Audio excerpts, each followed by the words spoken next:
Good evening, everyone. Welcome to this week's edition of the Bigfoot Notes from the Field. News-wise, I'm trying to think. We haven't got a whole lot of news. We have a new member joined in Connecticut today. So Don Gummo, who's our assistant regional director for the Northeast, I sent him his contact information. So Stephen, if you're listening, welcome. And for you guys who don't know, we've had some people trouble getting on Blab and listening or participating. So one of the questions was people were asking me if we could put the shows on YouTube. So that's what I've been doing. I've been uploading the recorded ones already onto YouTube, and then I'll be putting them on every week. After we're done, I'll put those on YouTube. So if you can't listen to them here, tell people you might know who can't to go to my YouTube channel, and they're loaded up there. So I've only got about, I think, 11 or 12 of them up there so far, but it's 12? Huh? Is it 11 or 12? And one of the two, I don't know. I load them up. I've been writing them down to make sure I know which ones I put on there and they're not put up there twice. So that's what's going on.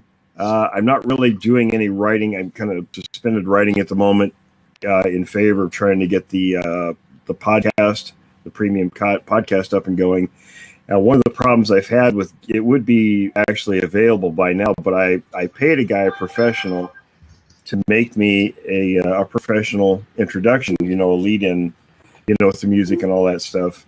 And he had some personal problems, and then, one thing led to another. And I paid the guy in March to make this thing like a 3-minute intro, and it still hasn't happened. So now I'm going to have to find, somebody else that can do this for me. I'm still recording interviews. In fact, if anybody, listening, if you've had a Bigfoot encounter or two, and you'd be interested in doing an interview with me, we can do it either with. I've been recording with Skype, but I also have a way to record over the telephone also.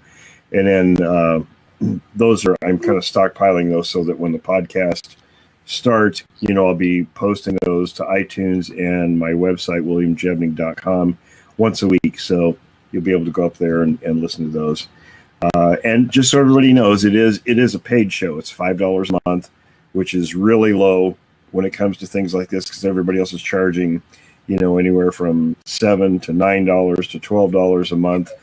And I think for what you're getting, and it's primarily eyewitness accounts. It's the witnesses telling their stories. So it's a pretty good show. The show is going to be called Witness of the Unknown, and I'm hoping as soon as I get the intro done, we're going to put that up and it'll be available. Of course, we're going to continue doing the blabs here every week, and that's the way it is. It's not going to cost anything. This is always free. What we do here, nobody paid for this anyway. So. Thank God for that. So let me give a real quick plug here to our friends at the Sasquatch Coffee Company. Gunner and folks, they're all really good people. So, and then our own stuff. Now, I want to give a special mention to Shane Church. He's the artist that made this artwork, and Shane is working on a couple new pieces. I don't want to give away the one that's almost done. It's pretty good. It's actually kind of a reboot of a really old cartoon, but it's really great when it comes to this subject. And he listens every week. I didn't know he was actually listening to the blab, but he sent me an email the other day and he says, "Oh, by the way, when I'm done with this one, I'll start working on the Happy Meal cartoon." So I told him, I said, "Well, be careful on the copyright part, and Shane, if you're listening, we have to skirt around, using McDonald's references." So, and I guess the other news, of course, Brian here has been writing a screenplay based on my book, In Search of the Unknown. And Shane, or Brian, I read through it today. It looks really great. Of course, now that you've got to the end, there's, definitely some suggestions I'll make, and I guess I'll just go through it section by section. And you and I will work on it. I'm going to send it to Milo so he can look at it too, since he was involved in it, and get his input. Yes, I was. So I don't know if the topic of the show. Oh, go ahead, Brian. Go ahead. Well, I was just going to say about your about the show about The the podcast? eyewitness account. I will say that having listening to you for you know tons of these months, I can tell you that when you identify a witness and you talk to them and you can get their story out, it's just the best thing that you could possibly get. Definitely. Um, I agree. yeah, yeah. I mean, you are a masterful interviewer. Well, I appreciate that. Just want to give you a little bit of a plug to that. I don't think I'm that good. I think I just kind of bumble through them. But the ones I have recorded so far, and like I said, I've got about 3 months worth recorded. And in a list of people yet to record. There's some really good encounter stories that I've already got ready to go. So, people are going to enjoy the podcast. And like I said, for $5 a month, you're getting 4 shows. It works out to $1.25 a show. It's going to be available on iTunes and my website, williamjevning.com. So, what's that? Go ahead, Brian. I'm sorry.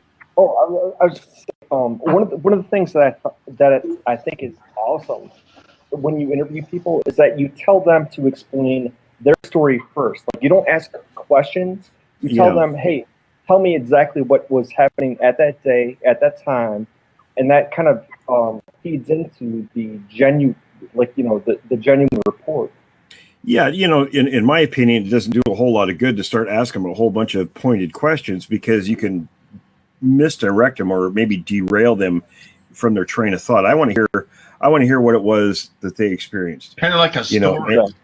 And then we can go back and ask questions, or sometimes I'll maybe ask them to clarify something as we go along, or if I think, especially somebody, like there's a couple on there that I've actually interviewed previously, privately, and sometimes they tend to get ahead of themselves, and I'll have them back up a little bit so we try to get a chronological order of events as they happen. So, did you record? What's that? Oh, did you record Brandy's on Skype? Yeah, actually, our friend Tom Carroll and I recorded that because Tom had some questions he wanted to ask, and hopefully Tom will be able to get back involved with us at some point because Tom is really great. He has a really great perspective and will sometimes dig a little bit deeper into some of the certain aspects, of an encounter, where I'm looking at more of the overview, and we'll target real specific things that based on my experience, what I'm looking for informationally. And sometimes Tom will able to dig up some of those kind of grassroots portions and open up even more things. So, that interview actually was a really interesting one. So, cool. And like I said, our friend Mr. Black has consented to do an interview. Of course, I have to disguise his voice and everything, but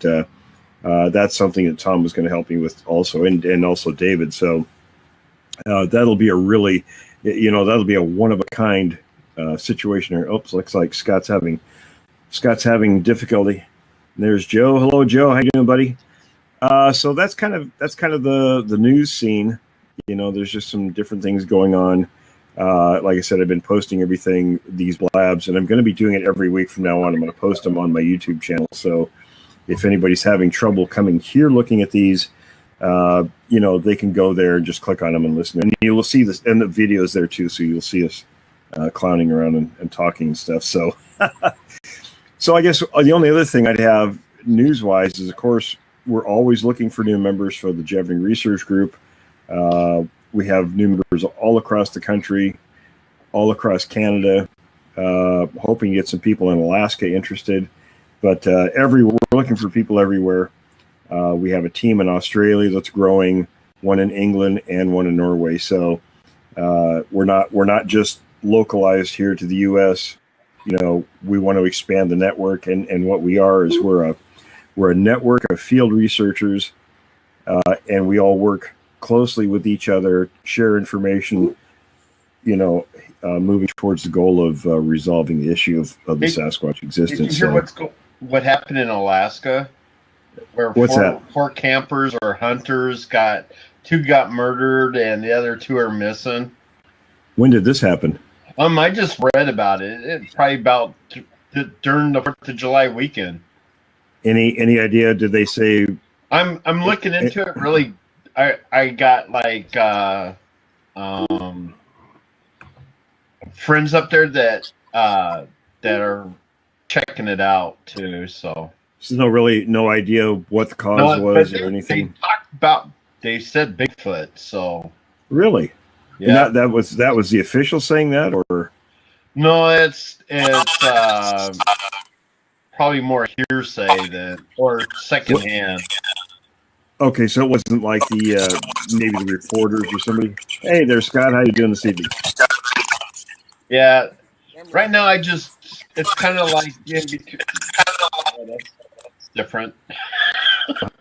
Scott's audio is there. He is.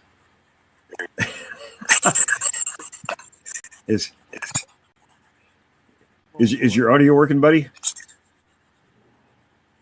I got the camera on backwards. You'll figure. Oh, there it is. Okay, I guess he's still trying to figure out the camera, so on the phone. So, Bruce Kelly, he's the one that suggested topics for discussion this evening, and oops, I can still hear him.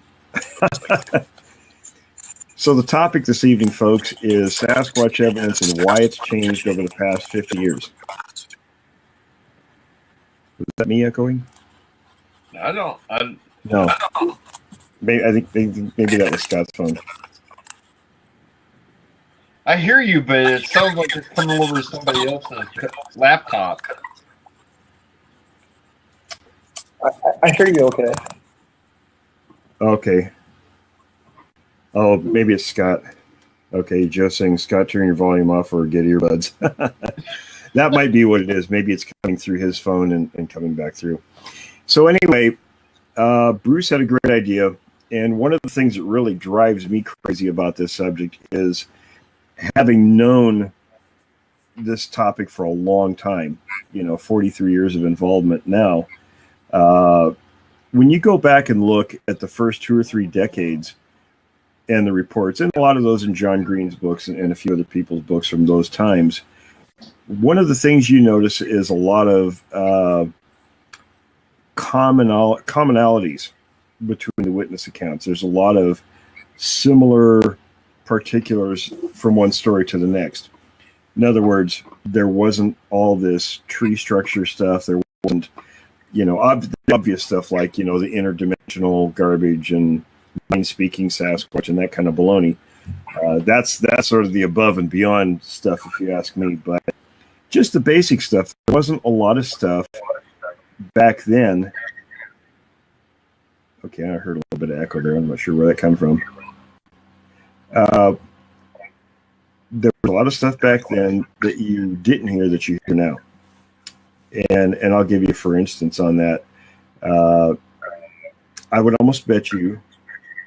See, now I am hearing an echo. I don't know what's wrong with that. Yeah, I think that's coming from Scott or somebody. You think so? Because it happened just as he got on. Okay.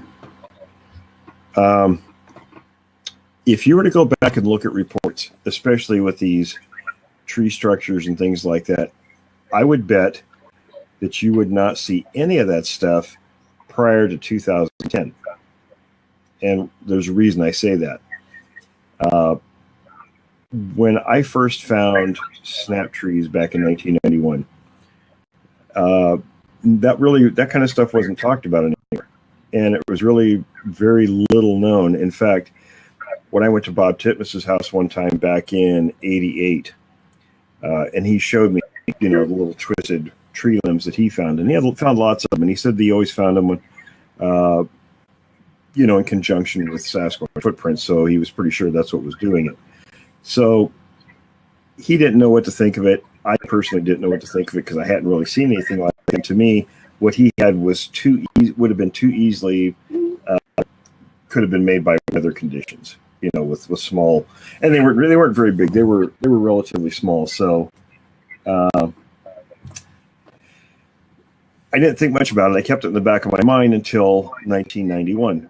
and I told this before, when my friend Jack and I were hiking up in the Washougal River watershed, and we were way back in there. I mean, really deep into that country, long ways from any accessibility.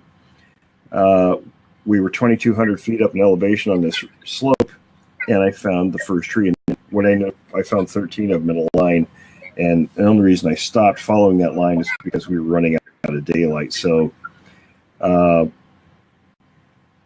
I found another one a few years later in Northern California. And then I started seeing them here and there, but you didn't find them often. I mean, it was not something that was common. But once you'd see something like that, you'd see it really fast. And I always theorized that if these creatures, had been around here for hundreds, even thousands of years, and if they did things that other primates do, which is comparative anthropology, and it's something very reasonable to expect. We look at what other primates do. Maybe not out of the question if they do something maybe to mark territory in one fashion or another. I thought to myself, well, okay, this is reasonable. So I thought if they do something, it had to already existed. In other words, people would see this when they first came to the Pacific Northwest, we'll say, and it was just part of the background. It wasn't anything special. So when you looked at the snap trees, you wouldn't realize what it was unless you knew what it was. And then it would just stand out instantly. You know what I'm saying? Right. So after I published Notes from the Field in 2010, and I really had to think hard about putting those pictures in that book. And I did it just because, well, partly I knew all this stuff was going to come out. Everybody was going to start seeing this stuff everywhere, whether it was weather breaks or what have you. It was going to be out there every place. So I put it out because I was the first one that really discovered it, and I wanted my name attached to it. So, and as soon as I put that out in the book, people went crazy with it. Everything that looked, trees that fall together looked like something that could be Sasquatch. People were jumping on it, making that claim. So that's an example of because prior to that, I mean, the stories were fairly consistent in details. You never really got any of this extra stuff. It was always the person had a sighting. They talk about what the creature did, if it made sounds. And that was pretty much it. Sometimes they saw him eating, sometimes, doing whatever kind of behavior, then the creature would take off. That was kind of in a nutshell what a lot of the stories were. And Will, go ahead. Sorry to interrupt. No, go right ahead. Right ahead. But didn't you even say that like when you and Renee were kind of discussing this, you actually intentionally withheld information from the witnesses to gauge their authenticity of their accounts? Yeah, they used to tell me that's one of the things they did. That was standard procedure, was to not really give away a lot of information, and I still interview people that way. I go, like you were saying, it's a style of interviewing. You let people tell their story, and then you listen to what they're saying and listen for the particulars. Right. You can kind of tell, especially because there's so much information out there. Before, we would hold things back, and if they would say something that was a piece of information that was held back, something that wasn't exposed publicly, right. Then it was a pretty sure guess that what they were saying was accurate. There was a credibility dimension added to their story. So, but today, everybody just blasts everything out in public because, they want attention. So they put everything out there. They scrape the bottom of the barrel for little tidbits and they blast it out there because they want to be experts in the world of Bigfoot. Sorry, I had to laugh about that one. There's no such thing as expert. It's true. It's true. It is. So today, you have to listen to people's stories more carefully because people inadvertently hear things or see things, whether it's on television or YouTube or wherever, radio shows, podcasts, and those artifacts can get stuck in their head, whether they want them to or not. And if they see something, in their way of explaining it, they might inadvertently use some of those artifacts that they picked up along the way. It's part of their frame of reference. Right. So you have to listen for that, and then you have to ask, well, is that real, or is that something that they injected into the story as a way of explaining something that they wouldn't know how to explain otherwise? You know what I mean? Yeah, exactly. I mean, aside from the people that just make things up out there, and there's a few of those, but we won't go down that road today. Yeah. So I don't know. What are you guys thoughts on that? I mean, there's man. I mean, like I said, and it's not that I can't say that they won't utilize, making some kind of a structure with trees. But some of these really ornate things. And I looked at some of these, and I'll tell you, here's a good example. One of our people who's a Native American on the Flathead Reservation, Wynn. He sent me a message once, and he says, I had a thought about some of these structures. He says, a lot of hunters serious hunters go off the grid, and they'll take their backpacks and they'll go hunting a long ways. And it's a lot easier to take just the cover of a structure than it is to take the structure itself. In other words, they'll take tree limbs and they'll set them up in such a way where all they got to do is they go to their camp, and they use it every year. And they drape the covering over it, and they've got their shelter, right? So he said a lot of these things that people are claiming are Bigfoot structures may be nothing more than something a serious hunter has set up, or a serious outdoors person. You know what I mean? Yeah, and Will, you tell the story in the book. I'm sorry, I forget the name of the guy, but didn't he see like a puddle of water and thought that it was like a Bigfoot? Yeah. There's some people, and again, like I said, there are people who would jump on any little aspect of this subject and utilize it to make themselves look like they're somebody. So one of the people that I came into contact with, and this was back in the late 80s, was a gentleman by the name of Datus Perry. Oh, yeah. Datus, and I won't go into, we can talk about Datus at length at another time, and then of course in the updated version of In Search of the Unknown, Datus Perry occupies about 14 pages in there, so which actually will translate into more in the actual volume. But I was associated with Datus for a number of years, and he was basically worthless when it comes to information, but because he lived on the other side of Skamania County, I couldn't be running. I had so much area to cover, so I needed people in outlying areas as context. If they heard something, then they'd call me, and I could go out and make a special trip. But I was working, Clark and Skamania counties systematically, so I really needed those contacts out there. So Datus was one of those contacts, and every time, we'd get a call, we'd race out there, and nothing ever panned out. So on one of these times, and this was funny, this was one of the last times I went anywhere with Datus Perry, was that my good friend Carlos Bazito and Carlo got a call from Datus, and Datus says, well, there was a witness that saw a Sasquatch, and it was near where I had my second sighting on the Washougal River. But Datus insisted that we go all the way to Carson to his house. Now that was more than twice the distance away. And then he insisted on driving his old Rambler station wagon with us in it back to the location. And he didn't drive the highway. Oh, no, we had to go the long way around through Skamania County. And, of course, it was raining. It was horrible weather that day. So I was wet, and I don't particularly enjoy being wet. And I was not a happy camper by the time we arrived back at the place, where we could have been there in 15 or 20 minutes had we known where the spot was from my house.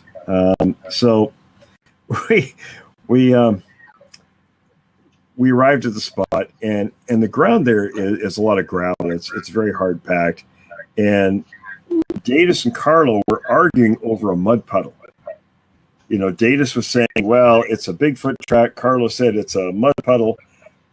I looked at them both like they were both insane, and I walked off. I was fed up with both of them. So I happened to. There was an old log road, really old, overgrown one, barely a trail left there. So I was walking down it. I thought I just wanted to get away from those two and their bickering. So and to calm down a little bit. So I walked down this road, and there was a big pile of gravel there. It was probably 4 or 5 feet high. It was a really large one, and there were 2 huge footprints in this gravel. Now, I weighed at the time about 200 pounds. I didn't make even a scratch on this gravel, but these tracks were 18 inches long and they were more than 6 inches deep in this gravel. Beautiful outlines, not great detail, but because of the gravel, it was, fairly, I don't know, probably inch diameter gravel, angular. So we got up there, and I told the guys, I said, hey, I think I found the tracks. They both ignored me, and they were still arguing over a damn mud puddle. So I said, to hell with both of them, and I quit going out with Datus. I said, enough of Datus.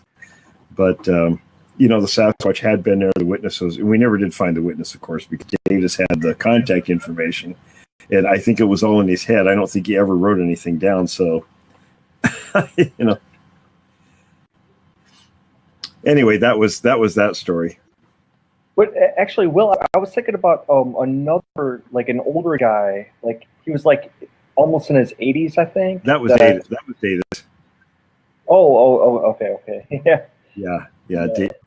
Datus. And I don't know if you guys, this is a little off topic, I guess, but it's how these blabs go. We sort of start one place and we go all kinds of directions. But Datus, when I met Datus, he was in his 80s. I mean, the guy looked about 180, but and he always insisted on driving, and the mountains north of Carson, Washington, are pretty steep. They're pretty big mountains, and he would always drive. He had one speed. It was as fast as his old van could go, and which was usually about fast enough to kill us all. And there was only 2 seats, the front 2 seats, and usually took his wife with us. And so the 2 of them were in the front, and Davis is driving like this, muttering under his breath the whole time. And the van is full of old car parts and just junk, garbage, crap. And poor Carlo and I, man, we're sitting on this junk, being thrown back and forth, and I just knew we were going to go careening over a cliff, into 1,000-foot. Gorge and die in a ball of flame at any time. Yeah, I mean, I was scared. I was scared to death every time he went with Datus. And it got to the point where I said, no, I think Carlo, I said, either you or I are going to drive. We're not letting Datus drive anymore. Or before we go up these places, we're going to have him stop. I'm going to walk up the hill. We'll let him drive and kill himself. I'm going to walk. Yeah. So when you find all this, when you're looking and you see these snap trees and stuff, the diameter or even the structures, I mean, some of them look like I can carry them, you know? Absolutely. I always look, I mean, my criteria is usually something that's so far out of the ordinary. In other words, right. I'll see weathered ones, especially old ones that are a year or 2 old, and I'll think, yeah, that's probably what that is, but I usually don't pay a lot of attention to that stuff. I look for the fresh stuff. In fact, when I put notes from the field, both those, the first one was in 1991, the second one I found in 2003, right? And they were both of them I found in the month of July. There was no bad weather. They were freshly done. Very similar to one another, and they were the second one was, and it's because of the type of tree it was a ponderosa pine, and those don't snap quite as easily. They're a little bit more, I hate to say rubbery, but kind of like that. They don't snap that easy. So it was twisted like this, like you'd wring water out of a cloth. Okay, well that's yeah. I like that was crazy. Now I'm telling you, it was in the middle of a stand of trees. There were probably 20 or 30 of them, the same age, same height and everything. And it was right in the middle. So if it was weather or anything else, the tree standing right next to it would have been done. So this one was picked out right in the center and done this, and there were no bear claw marks or anything like that on it. I always look for all these things to try to weed out any possibility. Bigfoot's the very last thing that I'll think about, and only if I can't think of another reason why, it could be something else. So, I mean, anyway. And we'll, I guess to change the subject a little bit, again, about the topic, why hasn't it changed in the past 50 years? Like, what is your take on that? I mean, because I know that, obviously when Teddy Roosevelt was writing about the Bowman story, that was decades ago. But how has it changed in recent years? Well, that's a good point. Of course, now, we get all these, and one of the big things is, what do you call it?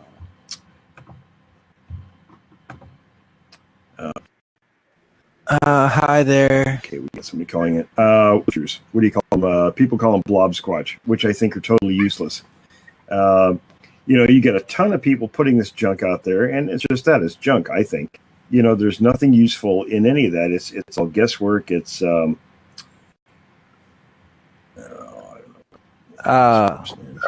Brian. It's speculation. It's all speculation. Yeah, exactly. And see, there's two big problems, or not problems. There's two main directions. Brian. That this topic, and one of them is the predominant one that's been going on all this time, and it's all these people either doing guesswork and nonsense. Hello. Can you guys hear me? Yeah. Hi. So I just wanted to know, Brian, how do you get that skin color, the red shade that you have there? The what? The red shade. The red skin color that he has. I have a tan, but I haven't been able to get the redness that he has, that I'm trying to achieve. Well, I guess it's just living in Florida. Oh, okay. So you have sunburn. I see. Yeah, I guess sunburn, tan, whatever you want to call it. Okay, we're not. You can keep calling in, but we're not gonna deal with nonsense here tonight. Let's bring Joe on. Joe wants to come on, so we'll bring Joe on. That's. Hey, Joe. How you doing, guys? Good. How are you? The one nice thing about what we do with a sensible discussion, we'll talk. He call us what he likes. I don't care. It doesn't matter. This is our chat. So, bugger off. Hey, Joe. How you doing, buddy? I really don't care. Man. You know what I'm saying? It's we're here to do this, and this is for us and for our people. If you don't want to be part of it, you're going to be a knucklehead. Take a hike. Yeah, there's a couple of trolls in here. I was a drill sergeant in the Army, so I'm being very nice in this part of my life, but I can revert back to that really quickly. So, oh yeah, man, me too. I'm tell you what, I used to be really, really a thuggish kind of a guy, and these people just don't know, man. So anyway, I don't know where we were at with this. Joe, we're talking about some of the stuff, and I know we were talking about was this stuff like these blob squatch pictures. These people put stuff on, Facebook and all over the place, and it's all geared to get a lot of attention.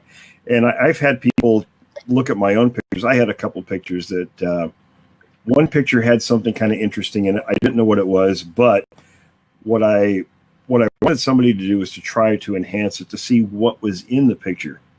So I had a couple people did it, and what they did was there was an object at the top of the picture, and they would go down to this part of the picture and come up with all kinds of these different, images that were supposed to be Bigfoot, and there was nothing there. I was standing 50 feet from the tree line when I took the picture, so I know what was there and what wasn't there. But when I took this other picture, there was something up in the upper part of the tree, so...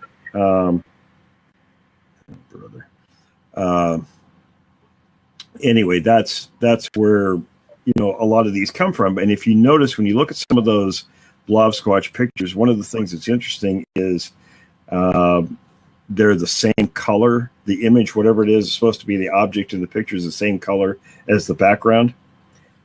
You know, so you know, these guys, I don't know about some of these people.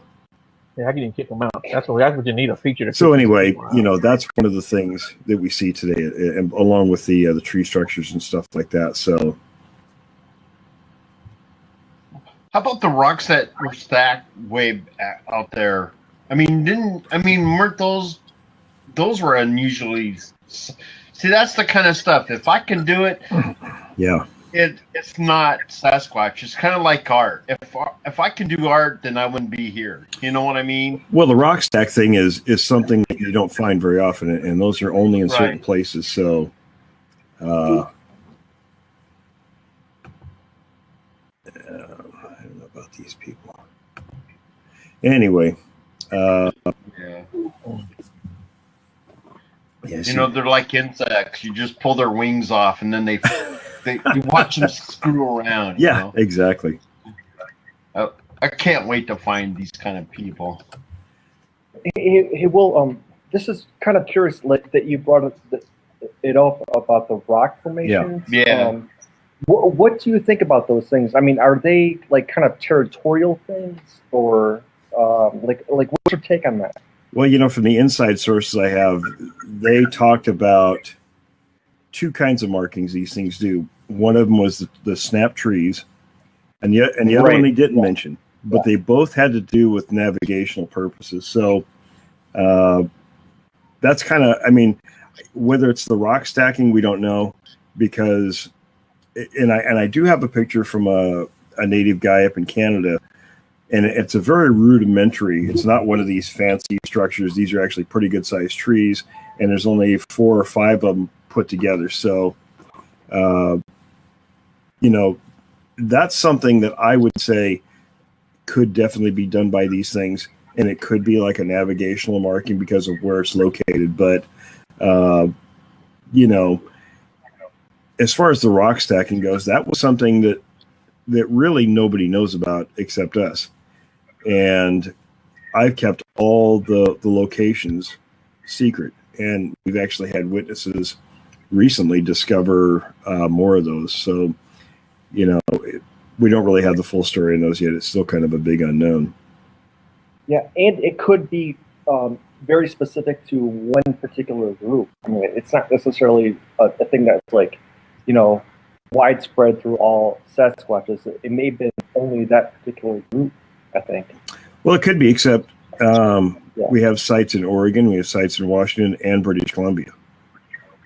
Mm-hmm. So it's definitely something more than you know, than what one group would do. It's a larger behavioral thing that's going on. But again, we don't know what you know, what the purpose of that is. So.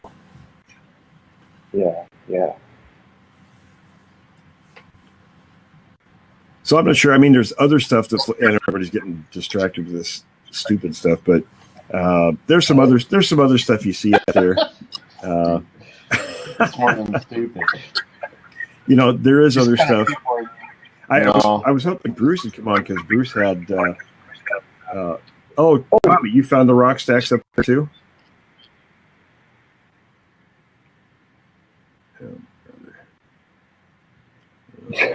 Hey, Will, I was going to ask you, aside from this nonsense that's going on the chat board, but have you heard from Jeremiah? Anything going on in New York? Or? Well, Don told me today he's been in the field a lot lately, so he just came back. It was actually pretty good timing because of the new member in Connecticut. So, you know, Don didn't say anything about him because those two are in touch. I know Jeremiah's supposed to be back in a couple of weeks from his business, so I don't know really any updates on the field there. Don's just been recently, so, you know, we'll see what's going on with him. And Don was on here earlier. Oh, I guess he still is. I don't know, Don, if you had any updates from your field expeditions, but Oh, oh boy. Oh, and hey, well, while we're waiting, have you heard anything about the Whitehall movie? Supposedly came out like last month or whatever, but there was talk about it in previous months about. I guess it was in Whitehall, New York. I'm not familiar with that area. I can't remember what it was. Somebody told me something about it or asked me. No. Yeah. Somebody was actually interviewing last week who was talking about that they know the police detective that was involved in that, and they spoke to him directly about that. So I was actually waiting to get some more information on that. But they said, from getting direct information, apparently there was a lot of stuff that went on, about that whole situation afterwards. So there was more stuff that the person involved had a lot more information than what was put out in the movie or any of the news stories. Yeah, yeah. Are they following up on everything that happened in New Mexico? Nothing new, actually. The real tight lid's been put on that. That's crazy. And I was talking to the cop, our cop buddy down there, and he can't get any information. Mr. Black was going to do some searching, and we haven't heard anything from him yet. So apparently, I knew there were two other incidents. There was something involving a vehicle that was destroyed and a bunch of dairy cattle that were killed. And that was the only other information we got besides the guy that was beat up and put in the hospital. So, wow, all that, but that wasn't put out before either. No, I mean that was just from my conversation with him. He was trying to do some checking, and that's all the information he could get. I mean, everybody's been cut off, so no information. Wow. Because that's just bizarre how the feds just can go in there and do that. Well, see, we know about these things, from the inside sources that, they're already on top of a lot of this stuff. And, there's just, once they get involved, and it really depends on what's going on, with other people in the area. Now, there must have been other reports going on that alerted them, and we don't know what the number is. There apparently is a certain number of, whether people report to police, Forest Service or whoever, when a certain number triggers their involvement. Plus, they were already involved in that area pretty heavily. So, Well, for them to be there that quickly and they were there, respond like that, yeah, they must have been there from the get go. Kind of like they, watched it. Right.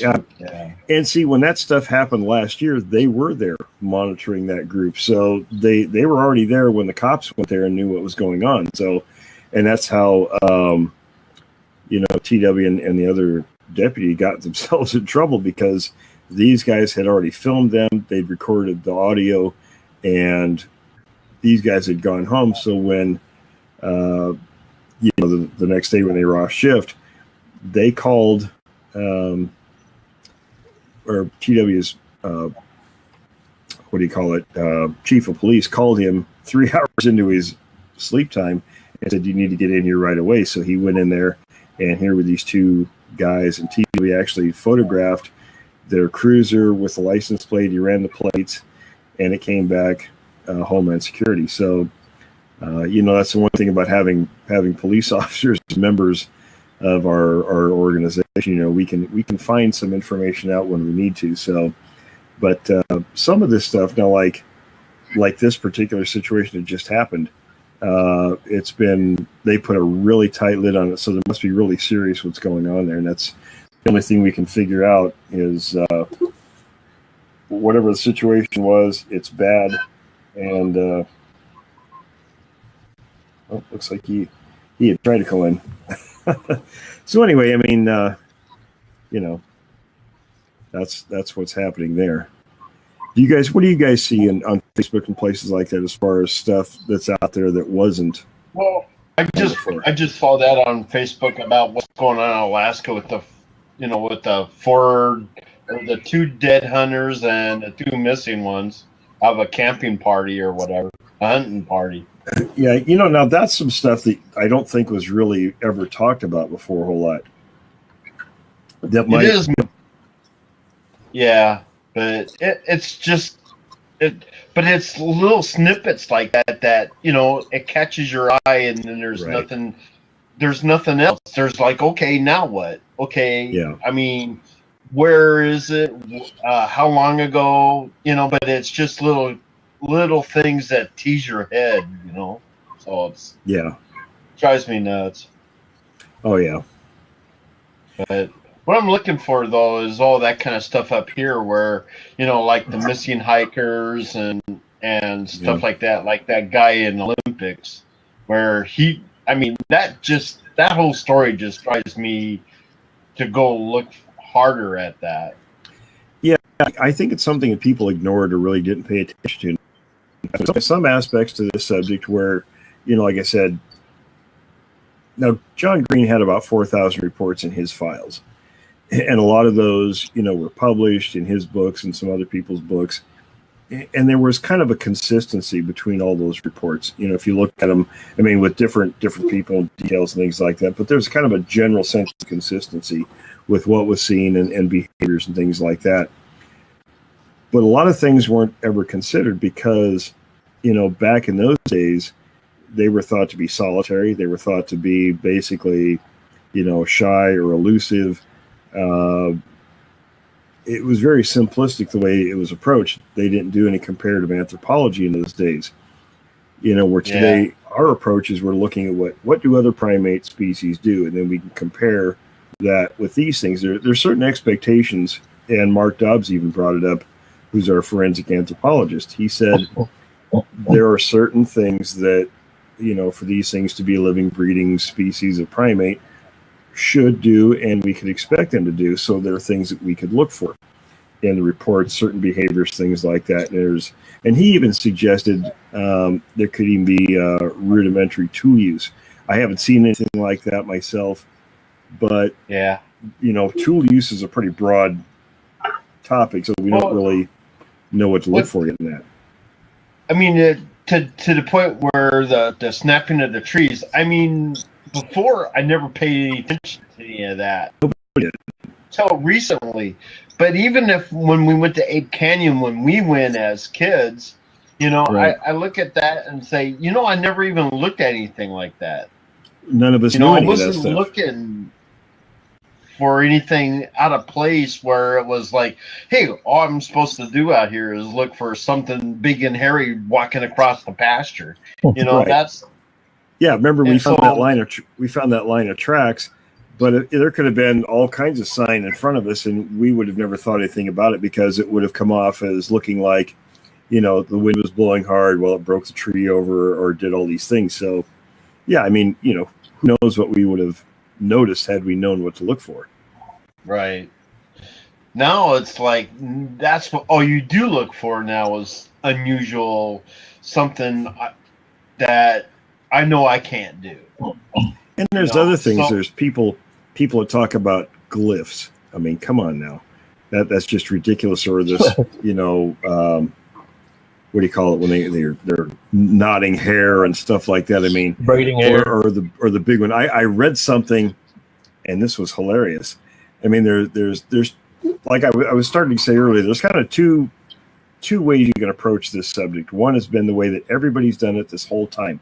It's all guesswork, it's junk, it's opinions. And some of those people want to just include everything. They want to take every story out there and just put it into the database, without,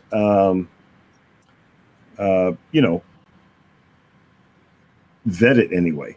You have to vet a story because we know, I've had a couple, there was a couple I can think of off the top of my head where, I sort of went along with them and then found out later that they were lies or hoaxes. So, this guy's a retard. Anyway, then the other approach is like what we're trying to do. We gather evidence, run it through a system. We do it collecting information like the police do. Kind of like we said, a combination of archaeology and police work, and then run that. And once we've collected it properly, and then run it through our experts, or anthropologists and people like that, and then we go from there. It's not guesswork, not opinions. This guy must not have anything better to do, does he? He plays in the basement. Yeah, go ahead. Here's kind of a weird question. What would you say is the difference between Renee and his research versus John Green's research? Oh, it was a big difference. I like that. Green was he was a newspaper editor, a journalist. That's what his profession was. So Green would collect the information. He would interview people, things like that. Hendon was more hands-on. He was the field guy. He was out looking. He was talking to people. He was looking for evidence. Yeah, they were. Yeah, they were very, very night and day difference between the two of them. Yeah. Because I know that in your book, you kind of like hint at there's some kind of disappointment with John Green, but yeah. Well, because I used to send stuff to him when I first got involved and started going out and finding stuff. I'd take pictures and I'd send them to Green, and he would send stuff. He'd send letters back. Like, for instance, when the elk were torn apart, I went up there and looked the site over, and I took pictures of tracks. And I sent him. I wrote out the story as it was told to me, and I sent pictures. And he wrote back. He says, "Yeah, those are pretty good tracks," and that was it. There was nothing, no follow up.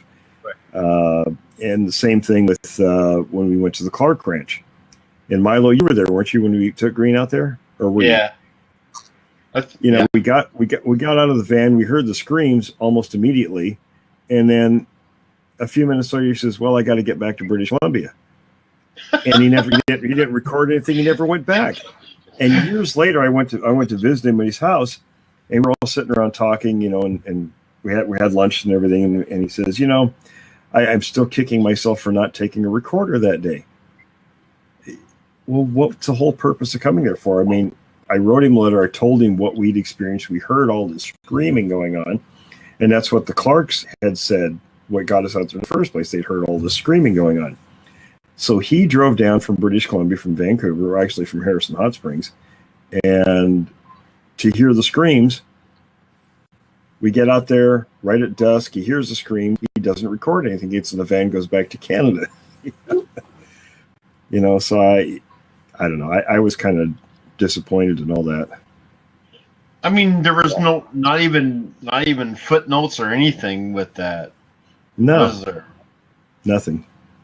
So when he investigates, it's more out of what kind of Hollywood or newsy type thing, or? Well, he was being a journalist. He'd go collect the story up, interview the person. I know when they went to Northern California and looked for tracks, it was always after loggers or road crew builders or somebody had found tracks. They go take pictures and take the measurements, and they go back to Canada. There wasn't any thorough, long-term, in-depth research. It was all, they'd go collect what there was and back to Canada go. And then just file it away. Yeah, when Roger Patterson wrote his book, he actually wrote it in 1966, 2 years before Green wrote his first book on the track of the Sasquatch.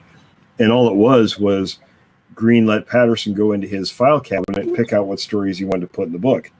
That's all his book was, and it was a lot of the same information that Green published 2 years later. Yeah, that's crazy, where everybody just has to put their little 2 cents in, or put their 15 minutes of fame in. Yeah, and that's what happens. I mean, people say and do crap that just gets them attention, and yeah, like it's kind of like watching Brandy with her stuff. She's really gung ho with it and now that she has that digital recorder and stuff, it does help as far as clarity. But yeah. you know, I hope we get to the point where the database gets, really more to the point of where it can follow through so everybody can look at it. Yeah, I mean, it's because we're not going on guesswork. We're doing it, more of an empirical route. Right. Our database will have a lot more to it than all this guesswork stuff that's out there. The BFRO has their stuff they put online, but all those reports, but they will twist a report based on their outlook on the subject, not the actual information. So, to me, that's really kind of worthless. Was it kind of like Wicked or all that stuff? Wikipedia? Yeah. You can put whatever you want in there after they do their stuff. So, yeah, I mean, what's the point of looking up an account? If you're trying to look into an area and get some idea of what's going on, if they've changed the particulars of a story because it doesn't fit their way of thinking. Well, sensationalism. So. Well, that's part of it. I mean, they're trying to get attention. I mean, there's some people, that's all they do is try to get attention. Yeah.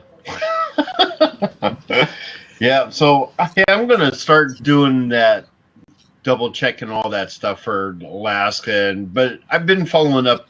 I've been doing all that for all the missing hikers kind of thing. That's where I'm at. So right. Until me and Brandy can start heading out and stuff, I'm looking for just stuff online because my name still isn't on the list. Yeah, I got to get on David to see about updating those pages. So I know he's been pretty busy, so we'll get him to update those because we have new people and some other stuff going on there that needs to be added to the pages. So what's going on in your neck of the woods, Joe? I put that poster a couple of days ago where they found that dead girl. Joe froze up. In Sam Houston. Did I freeze up now? Can you hear me now? I can hear you. No, they found your picture's froze. So what's going on in your area, Joe? They found a dead girl in Sam Houston Forest a couple of days ago on the 30th of June. Maybe his isn't working so well. It's not working at all. There was what's that? There was a dead girl. I was asking Joe what was going on in his area. And they found a dead girl in the Sam Houston Forest on the 30th. Can you not hear me? Man, it's breaking up. Oh, is Joe breaking up? I can hear you. Yeah. Yeah. Joe. I can get a little. I can hear you a little bit. Yeah, I got a little piece too. That's what I was trying to say. He says they found a dead girl in the Sam Houston. Yeah. Well, Tommy can hear him, but we can't on hear the him. 30th? And his picture's frozen, so I don't know if he maybe needs to refresh. Yeah. Yeah, I'll get out. So, anyways, Will, just I guess to kind of switch topics again. Okay, sure.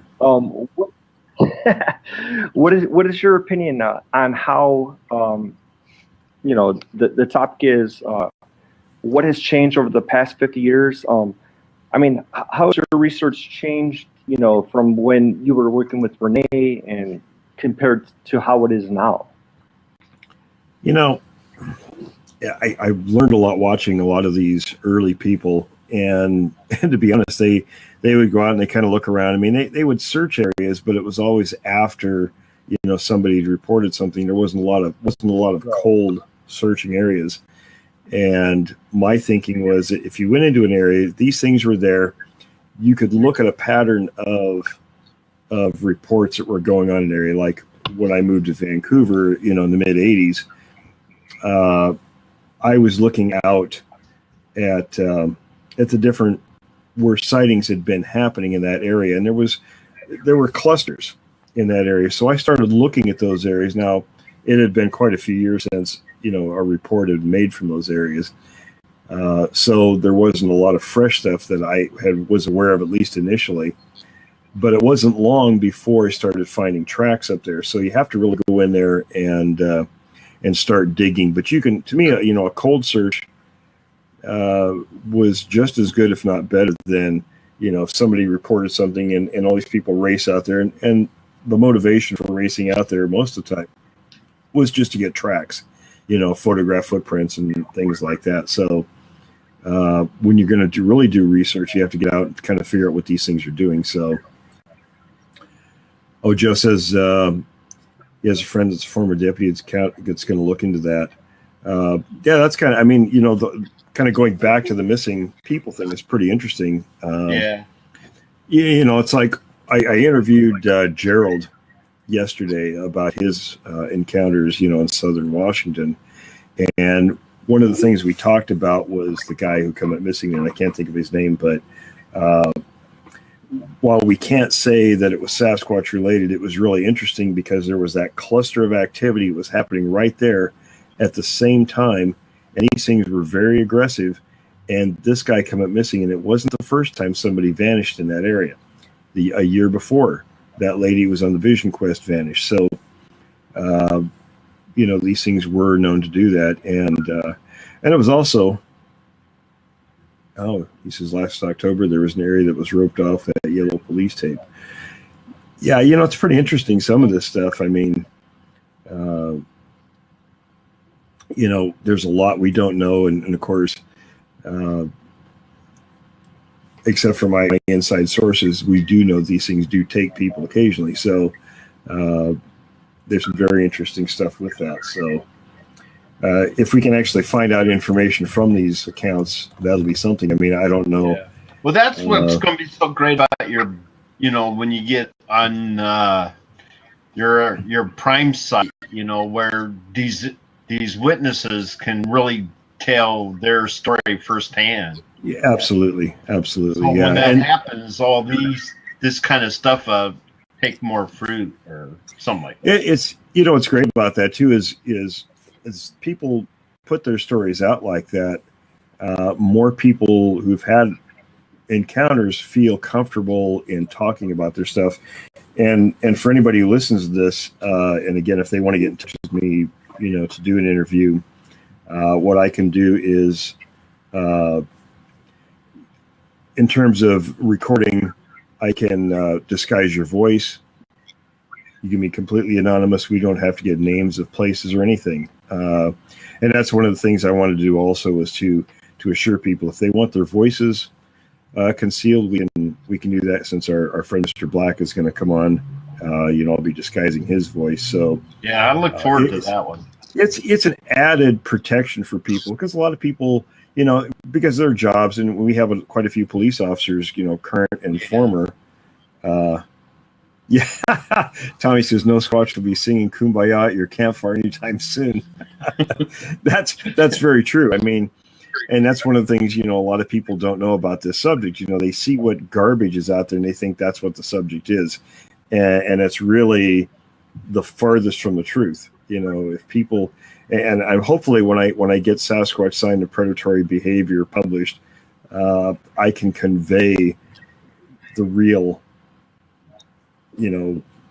topic of this subject, how it really is out there. It's not this nonsense that's out there. And I get so sick of nonsense in this subject because it makes people off. They don't want to have anything to do with the subject, and because it looks like junk, and it is junk. The real stuff, there's a lot more to it than what people think. So, it makes listen to us even harder, because it is all blindsided by garbage. So hopefully they'll take their time and try to listen to it, but it gives them trust too, because their stories are being told with a reverence. So that's really a good thing. Floyd here brings up a good point. A lot of people think this way. What does it say about your intelligence if you believe in Sasquatch? Well, I don't really give a hoot for anybody who believes in something like that. I've seen things twice. I know they're out there, and up close the first time. So that it isn't a matter of believing something. It's knowing that something's out there. And if you know the history of it, I mean, if people think people are stupid because they discuss a topic, it's usually from a position of a lot of ignorance, which means ignorance isn't necessarily a bad thing. It just means you don't know something, you're not familiar with it. So for those people, I'd say, dig into it a little bit and see what there is. On the other side of that, for us who know this stuff or been involved with it for a long time, there's just way too much information available, and the hard part's weeding through all the garbage. And that's kind of goes back to the topic that we're discussing here. Is there's so much garbage out there. It's really difficult for the average person who doesn't know anything about the subject, to go about there and he wants. I don't know if we have time for that. I don't know if you guys really want to hear that again or not, but sure. Okay, Floyd asked, tell us about your experience. Read the books. Tommy says, read the books. Yeah. Well, read my screenplay. Yeah. Absolutely. There we go. Well, I'll do the short version. When we were kids back in 1972, we were 14, and my friend Mark came over to stay the weekend. We all lived out in farm country. It was very rural. Milo knows, Barshaw, yeah. And you know where I lived, how it was out there. That was, oh man, hell, all of us lived so far away from each other. You had to. Our parents weren't going to just drive us around. You had to get inventive with going to visit your friends, right? Well, we had to take the bus. If I wanted to go to Bill's house, I took his bus. Yeah, what you do is you take the person's bus home to there, spend the weekend, and then you'd come back to school and then go home on your own bus on Monday. That's how we did it, because our parents weren't going to drag us all over the place. They said, "Oh hell no, you figure it out." So Mark came over, and this was the middle of December of 1972. He came over to spend the weekend, and it snowed that year. It was really cold, so it was kind of boring. We said, "Well, hell, what are we going to do?" I said, well, let's go to John's house. John lived about a mile from my house, but it was a lot shorter for you. We were able to go through the woods with a trail. That was that. We couldn't find the trail because there was snow on the ground, so we had to walk down the road and then up by that dairy and then down the railroad tracks. So we got about halfway down there, and we ended up finding Sasquatch tracks in the snow, 3 sets of them. We had never heard the word Bigfoot before, so we saw these big tracks, and there was a pile of guts and nails that weren't frozen. It freaked us out. So, whatever did this had to be really close by because it was fresh. And so we took off running, and John's dad brought his gun and camera, and all of John's brothers and sisters came along. So we were all up there, oohing and ahhing, wondering what all this was. And then John's dad told us what he knew about it. So, we took off out every weekend looking after that thing. So, kids get bored quick. Anything you forget about, you go on to something else. Almost 2 years later, my dog was barking. My collie was going crazy one night right at dusk, and it was a raccoon or something out in the yard. So I grabbed a .22. My dad always said, shoot whatever comes in the yard. So, and he used to shoot above Jehovah's Witnesses, so he didn't shoot at him, but he shot above them and tell them not to come in the house again. And you know how my dad was. He did stuff like that. So he told me, he didn't put up with any. He didn't put up with any nonsense, that's for sure. But anyway, so it's the first time we just saw footprints. So 2 years later, and this would have been about October, I think, of '74. Dog was going crazy, and I figured, okay, like I said, it's a raccoon or something. I'm going to shoot it. No, I don't really. No, he says I can't count that. I don't count the first time because we saw tracks. We didn't know what they were. John's dad told us, so we're like, okay, so there's monsters out here. We're kids. We didn't know anything. So the first encounter I had was actually in the fall of '74. Actually seeing these two, and I let my dog go because we had to keep him tied up at night. I let him go from his chain. He took off to the tree line. I followed him out there. And he got to the tree line. He froze. And then as I approached him, I got about 50 feet or so from him. He spun around and he came tearing back past me. I'm watching him run like this back to the house. I'm like, what the hell? Yeah, Willie. And I'm thinking, what the hell's the dog doing, you know? So he runs up to the back porch and he's sitting there kind of shivering. And I'm thinking, what the hell? So I walk up to the tree line and I could hear something in the tree line. I thought, okay, you know, maybe it was that porcupine he had to run in with again. So I chambered around. I had just grabbed a single shot 22 and a couple bullets. I shove around in the chamber, you know, shove the bolt forward. And there were some low-hanging, you know, those low-hanging fir branches that were there in front of that big maple tree. So I kind of pushed my way through and had the rifle like this. And as I walk into this area under the big maple tree, about 15 feet in front of me here's this massive thing standing there, and it was moving the maple leaves around with its right foot. And I mean, it was just this sudden shock of, oh my God, you know, what in the hell is this? You know, it's an oh shit moment. Was he doing that to you, or were you doing that to him? Well, I did it. I'm like, holy crap. And then I remember and it was just moments, you know, that this happened. I saw, and I kind of focused on the foot moving, and I can still picture, you know, the tendons running up from the big toe and how the hair went down over the foot and stuff. So it stopped moving. We kind of stared at each other, and I thought, shit, what do I do now? It was way too big. This thing was huge.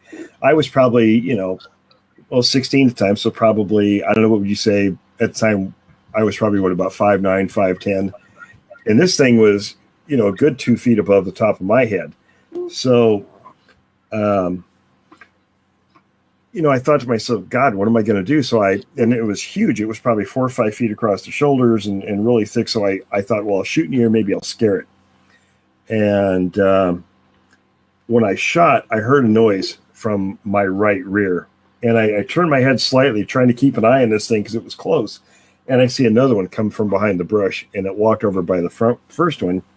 And it was about a head shorter, and I'd say a couple 100 pounds lighter. It was smaller than the first one, and that was my cue to get the hell out of there. I thought, crap, there's two of them. I'm out of here, and I took off running. So, 22, that was smart.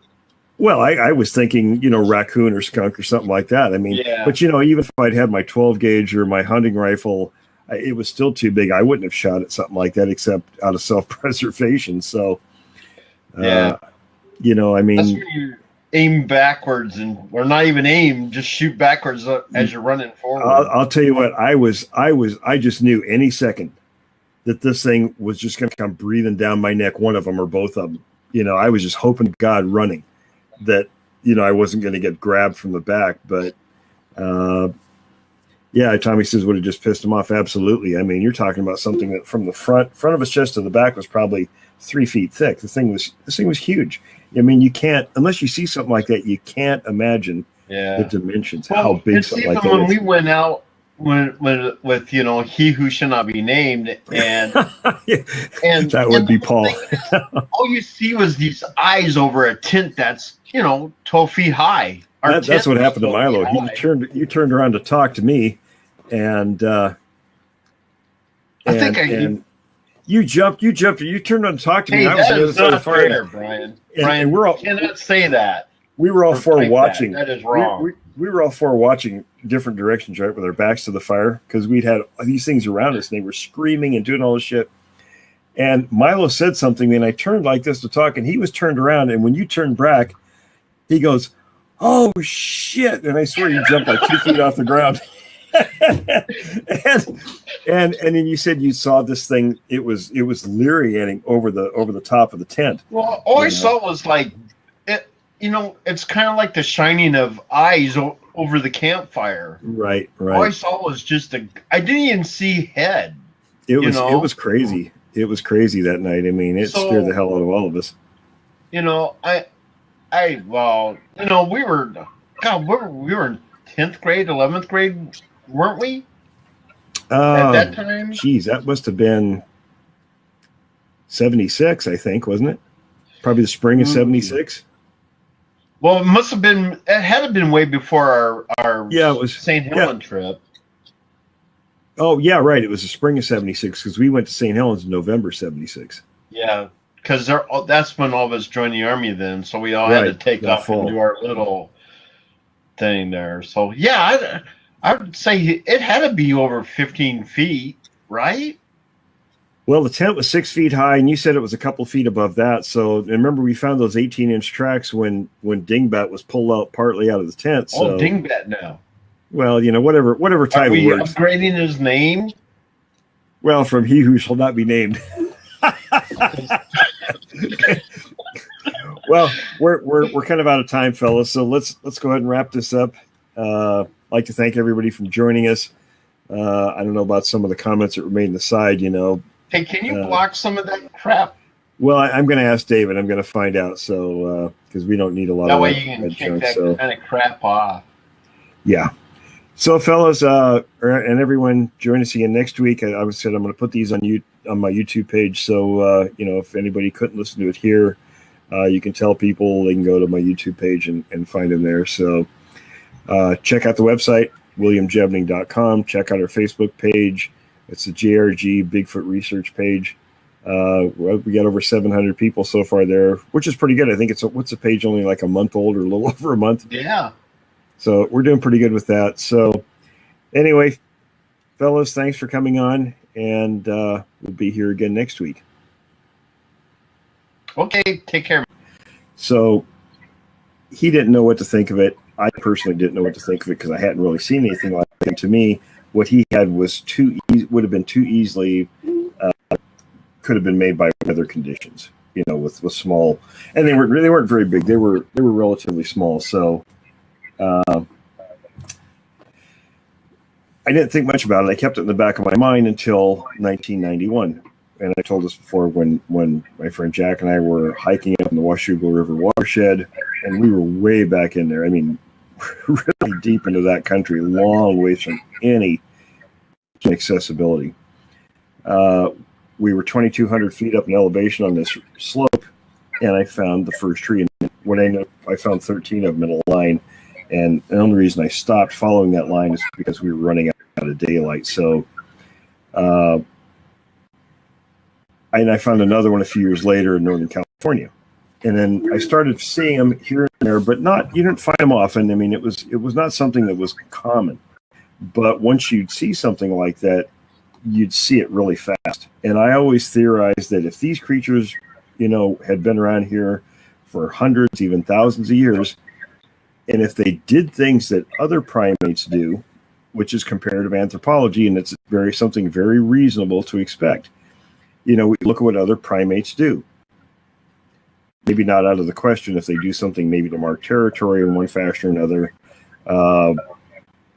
I thought to myself, well, okay, this is reasonable. So I thought if they do something, it had to already existed. In other words, people would see this when they first came to the Pacific Northwest, we'll say, and it was just part of the background. It wasn't anything special. So when you looked at the snap trees, you wouldn't realize what it was unless you knew what it was. And then it would just stand out instantly. You know what I'm saying? Right. So after I published Notes from the Field in 2010, and I really had to think hard about putting those pictures in that book. And I did it just because, well, partly I knew all this stuff was going to come out. Everybody was going to start seeing this stuff everywhere, whether it was weather breaks or what have you. It was going to be out there every place. So I put it out because I was the first one that really discovered it, and I wanted my name attached to it. So, and as soon as I put that out in the book, people went crazy with it. Everything that looked, you know, trees that fall together looked like something that could be Sasquatch. People were jumping on it, making that claim.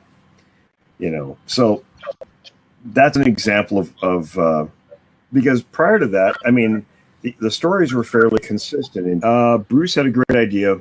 And one of the things that really drives me crazy about this subject is having known this topic for a long time, 43 years of involvement now.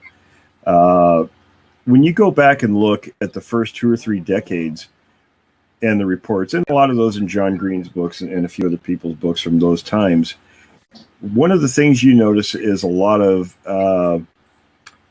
commonalities between the witness accounts. There's a lot of similar particulars from one story to the next. In other words, there wasn't all this tree structure stuff. There wasn't, obvious stuff like, the interdimensional garbage and mind-speaking Sasquatch and that kind of baloney. That's sort of the above and beyond stuff, if you ask me. But just the basic stuff. There wasn't a lot of stuff back then. Okay, I heard a little bit of echo there. I'm not sure where that came from. There was a lot of stuff back then that you didn't hear that you hear now. And I'll give you, for instance, on that. I would almost bet you. See, now I am hearing an echo. I don't know what's wrong with that. Yeah, I think that's coming from Scott or somebody. You think so? Because it happened just as he got on. Okay. If you were to go back and look at reports, especially with these tree structures and things like that, I would bet that you would not see any of that stuff prior to 2010. And there's a reason I say that. When I first found snap trees back in 1991, that kind of stuff wasn't talked about anymore. And it was really very little known. In fact, when I went to Bob Titmus's house one time back in '88, and he showed me, the little twisted tree limbs that he found, and he had found lots of them. And he said that he always found them when, in conjunction with Sasquatch footprints. So he was pretty sure that's what was doing it. So he didn't know what to think of it. I personally didn't know what to think of it because I hadn't really seen anything like it. And to me, what he had was would have been too easily, could have been made by weather conditions. With small, and they weren't very big. They were relatively small. So I didn't think much about it. I kept it in the back of my mind until 1991. And I told this before when my friend Jack and I were hiking up in the Washougal River watershed, and we were way back in there. I mean, really deep into that country, long ways from any accessibility. We were 2,200 feet up in elevation on this slope. That's what the subject is. And it's really the farthest from the truth. If people, and I'm hopefully when I get Sasquatch sign of predatory behavior published, I can convey the real, topic of this subject, how it really is out there. It's not this nonsense that's out there. And I get so sick of nonsense in this subject. Because it makes people off. They don't want to have anything to do with the subject, and because it looks like junk, and it is junk. The real stuff, there's a lot more to it than what people think. So, it makes listen to us even harder because it is all blindsided by garbage. So hopefully they'll take their time and try to listen to it. But it gives them trust too, because their stories are being told with a reverence. So that's really a good thing. Floyd here brings up a good point. A lot of people think this way. What does it say about your intelligence if you believe in Sasquatch? Well, I don't really give a hoot for anybody who believes in something like that. I've seen things twice. I know they're out there. And up close the first time. So that it isn't a matter of believing something. It's knowing that something's out there. And if you know the history of it, I mean, if people think people are stupid because they discuss a topic, it's usually from a position of a lot of ignorance, which means ignorance isn't necessarily a bad thing. It just means you don't know something, you're not familiar with it. So for those people, I'd say, dig into it a little bit and see what there is. On the other side of that, for us who know this stuff or have been involved with it for a long time, there's just way too much information available, and the hard part's weeding through all the garbage. And that's kind of goes back to the topic that we're discussing here. Is there's so much garbage out there. It's really difficult for the average person who doesn't know anything about the subject to go about there. And he wants. I don't know if we have time for that. I don't know if you guys really want to hear that again or not, but sure. Okay, Floyd asked, "Tell us about your experience." Read the books. Tommy says, "Read the books." Yeah. Well, read my screenplay. Yeah. Absolutely. There we go. Well, I'll do the short version. When we were kids back in 1972, we were 14, and there's right. nothing else. There's like, okay, now what? Okay. Yeah. I mean, where is it? How long ago? But it's just little things that tease your head. So it's drives me nuts. Oh yeah. But what I'm looking for though is all that kind of stuff up here, where like the missing hikers and stuff like that, like that guy in Olympics, where that whole story just drives me to go look harder at that.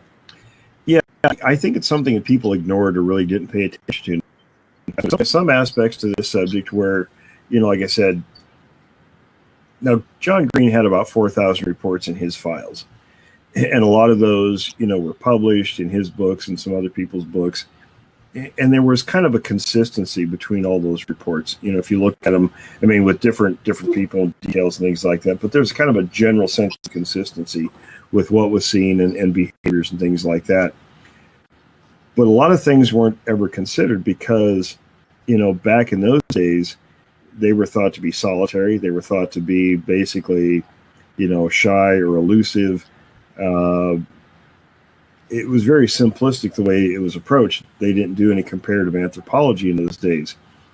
Where today our approach is we're looking at what do other primate species do, and then we can compare that with these things. There's certain expectations, and Mark Dobbs even brought it up, who's our forensic anthropologist. He said there are certain things that, for these things to be a living, breeding species of primate, should do, and we could expect them to do. So there are things that we could look for in the reports, certain behaviors, things like that. And he even suggested there could even be rudimentary tool use. I haven't seen anything like that myself, but tool use is a pretty broad topic, so we don't really know what to look for in that. I mean, to the point where the snapping of the trees. I mean, before I never paid any attention to any of that until recently. But even when we went to Ape Canyon, when we went as kids, right. I look at that and say, I never even looked at anything like that.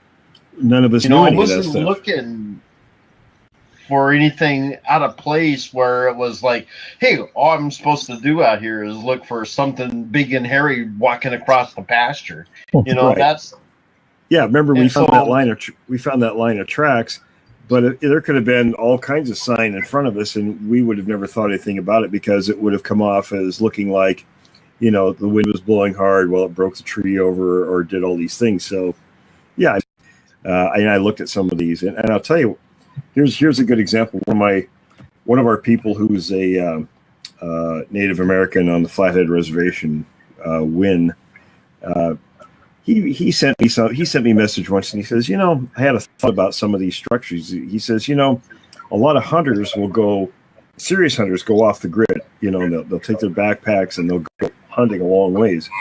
And it's a lot easier to take just the cover of a structure than it is to take the structure itself. In other words, they'll take tree limbs and they'll set them up in such a way where all they got to do is they go to their camp and they use it every year. And they drape the covering over it, and they've got their shelter, right? So he said a lot of these things that people are claiming are Bigfoot structures may be nothing more than something a serious hunter has set up, or a serious outdoors person. You know what I mean? Yeah, and Will, you tell the story in the book. I'm sorry, I forget the name of the guy, but didn't he see like a puddle of water and thought that it was like a Bigfoot.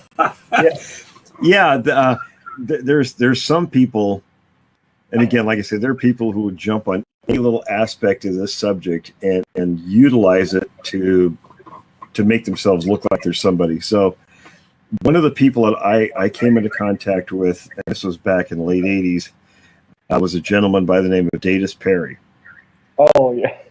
Datus, and I won't go into, we can talk about Datus at length at another time, but, and then of course in the updated version of In Search of the Unknown, Datus Perry occupies about 14 pages in there, so, which actually will translate into more in the actual volume, but, you know, I was associated with Datus for a number of years, and he was basically worthless when it comes to information, but because he lived on the other side of Skamania County, I couldn't be running, you know, I mean, I had so much area to cover, so I needed people in outlying areas as context. If they heard something, then they'd call me and I could go out and you know, make a special trip. But I was working, you know, Clark and Skamania counties systematically, so I really needed those contacts out there. So Datus was one of those contacts. And every time, you know, we'd get a call, we'd race out there, and nothing ever panned out. So in one of these times, and this was funny, this was one of the last times I went anywhere with Datus Perry, was that my good friend Carlos Bazito and Carlo got a call from Datus, and Datus as well, you know, there was a witness that saw a Sasquatch, and it was near where I had my second sighting on the Washougal River. Got the camera on backwards. Go figure. Oh, there it is. Okay, I guess he's still trying to figure out the camera, so on the phone. So Bruce Kelly, he's the one that suggested topics for discussion this evening, and oops, I could still hear him. So the topic this evening, folks, is Sasquatch evidence and why it's changed over the past 50 years. Was that me echoing? No. Maybe, I think maybe that was Scott's phone. I hear you, but it sounds like it's coming over somebody else's laptop. I hear you okay. Okay. Oh, maybe it's Scott. Okay, Joe's saying, Scott, turn your volume off or get earbuds. That might be what it is. Maybe it's coming through his phone and coming back through. So anyway, Bruce had a great idea. And one of the things that really drives me crazy about this subject is having known this topic for a long time, you know, 43 years of involvement now. When you go back and look at the first 2 or 3 decades and the reports, and a lot of those in John Green's books and a few other people's books from those times, one of the things you notice is a lot of commonalities between the witness accounts. There's a lot of similar particulars from one story to the next. In other words, there wasn't all this tree structure stuff. There wasn't, you know, obvious stuff like, you know, the interdimensional garbage and mind-speaking Sasquatch and that kind of baloney. That's sort of the above and beyond stuff, if you ask me. But just the basic stuff. There wasn't a lot of stuff back then. Okay, I heard a little bit of echo there. I'm not sure where that comes from. There was a lot of stuff back then that you didn't hear that you hear now. And I'll give you for instance on that. I would almost bet you. See, now I am hearing an echo. I don't know what's wrong with that. Yeah, I think that's coming from Scott or somebody. You think so? Because it happened just as he got on. Okay. If you were to go back and look at reports, especially with these tree structures and things like that, I would bet that you would not see any of that stuff prior to 2010. And there's a reason I say that.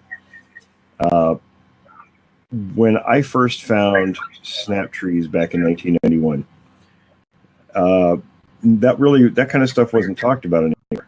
And it was really very little known. In fact, when I was thinking, you know, raccoon or skunk or something like that. I mean, yeah. But, you know, even if I'd had my 12 gauge or my hunting rifle, it was still too big. I wouldn't have shot at something like that except out of self-preservation. So, yeah, you know, I mean, aim backwards or not even aim, just shoot backwards as you're running forward. I'll tell you what, I just knew any second that this thing was just going to come breathing down my neck, one of them or both of them.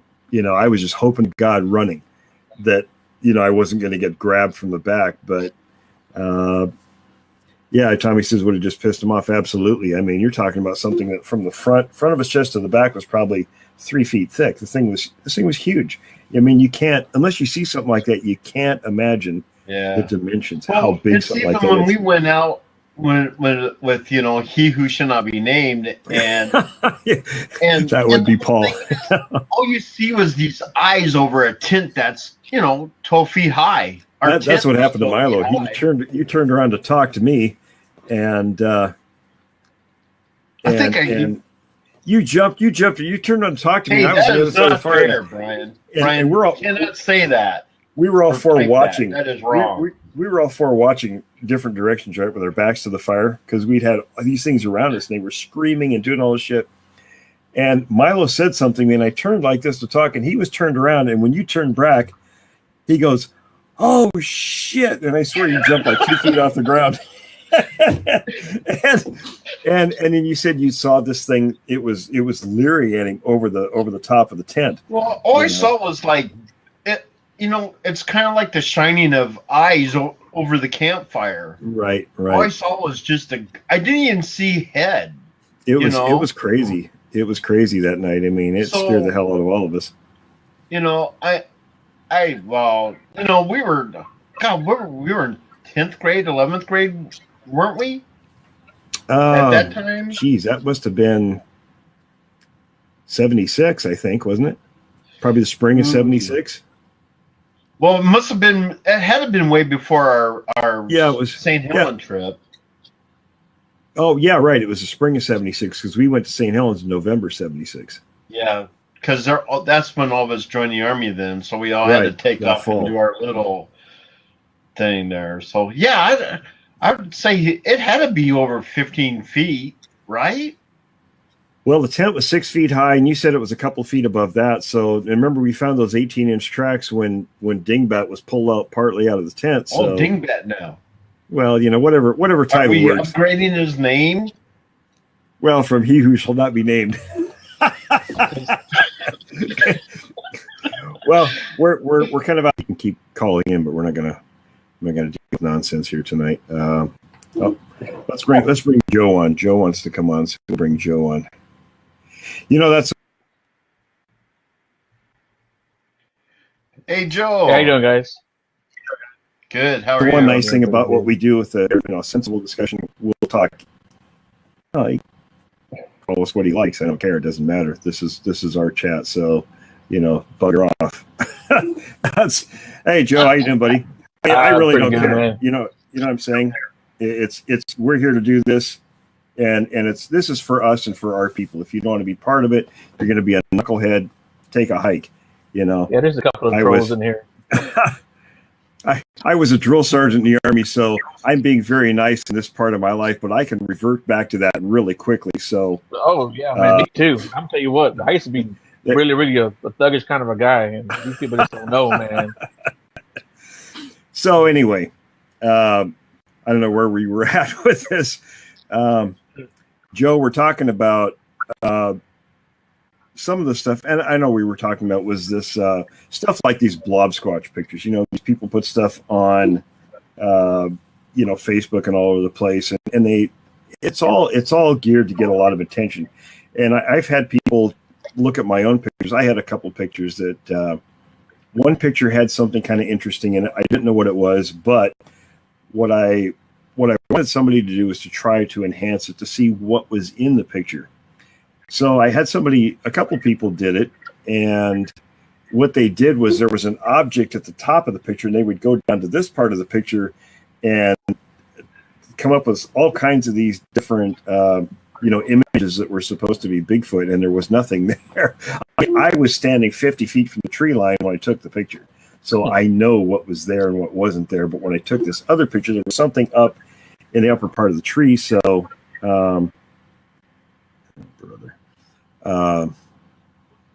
anyway, that's where a lot of these come from. And if you notice, when you look at some of those blob squatch pictures, one of the things that's interesting is they're the same color. The image, whatever it is supposed to be the object in the picture, is the same color as the background. So these guys, I don't know about some of these people. Yeah, how can you kick them out? That's what you need, a feature. So anyway, that's one of the things that we see today, along with the tree structures and stuff like that. So, how about the rocks that were stacked way out there? I mean, weren't those were unusually? See, that's the kind of stuff. If I can do it, yeah, I'll get out. Mm-mm. So, anyways, Will, just I guess to kind of switch topics again. Okay, sure. What is your opinion on how the topic is what has changed over the past 50 years? I mean, how has your research changed? From when you were working with Renee and compared to how it is now? I learned a lot watching a lot of these early people, and to be honest, they would go out and they kind of look around. I mean, they would search areas, but it was always after somebody had reported something. There wasn't a lot of cold searching areas. And my thinking was that if you went into an area, these things were there. You could look at a pattern of reports that were going on in an area. Like when I moved to Vancouver, in the mid '80s. I was looking out at the different where sightings had been happening in that area, and there were clusters in that area. So I started looking at those areas. Now, it had been quite a few years since a report had made from those areas, so there wasn't a lot of fresh stuff that I was aware of, at least initially. But it wasn't long before I started finding tracks up there. So you have to really go in there and start digging. But you can, to me, a cold search was just as good, if not better, than if somebody reported something and all these people race out there, and the motivation for racing out there most of the time was just to get tracks, photograph footprints and things like that. So when you're going to really do research, you have to get out and kind of figure out what these things are doing. So, Joe says he has a friend that's a former deputy that's going to look into that. That's kind of, the kind of going back to the missing people thing is pretty interesting. It's like I interviewed Gerald yesterday about his encounters, in southern Washington. And one of the things we talked about was the guy who came up missing, and I can't think of his name, but while we can't say that it was Sasquatch related, it was really interesting because there was that cluster of activity that was happening right there at the same time, and these things were very aggressive. And this guy came up missing, and it wasn't the first time somebody vanished in that area. A year before, that lady was on the Vision Quest vanished. So, these things were known to do that, and it was also. Oh, he says last October there was an area that was roped off that yellow police tape. Yeah, it's pretty interesting, some of this stuff. Well, Sasquatches, it may have been only that particular group, I think. Well, it could be, except we have sites in Oregon, we have sites in Washington and British Columbia. Mm-hmm. So it's definitely something more than than what one group would do. It's a larger behavioral thing that's going on, but again, we don't know what what the purpose of that is. So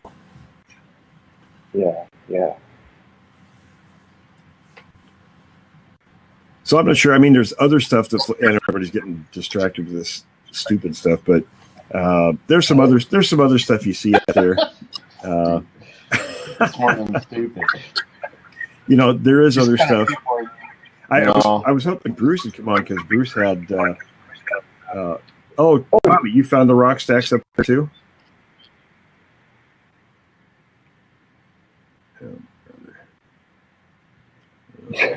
Hey, Will, I was going to ask you, aside from this nonsense that's going on the chat board, but you heard from Jeremiah anything going on in New York? Or? Well, Don told me today he's been in the field a lot lately, so he just came back. It was actually pretty good timing because of the new member in Connecticut.